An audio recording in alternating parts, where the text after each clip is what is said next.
से नहीं देता दिन गुजरे तो बाद 10 2 महीने का डेढ़। अच्छा अच्छा यानी ये 8-9 महीने का ये बंदा है चौका है जी मैं जगह देते कि नहीं और हजार 10 महीने का होगा ना चौका। हां तो जाए 10 महीने बंद हो जाएगा तो तो 2 दिन में। अच्छा अच्छा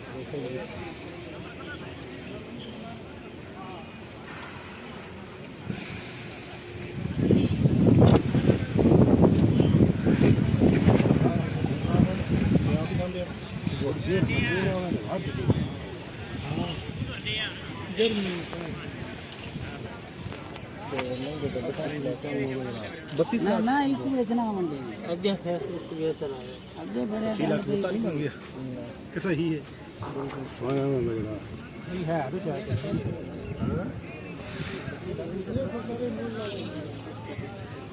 कोई पता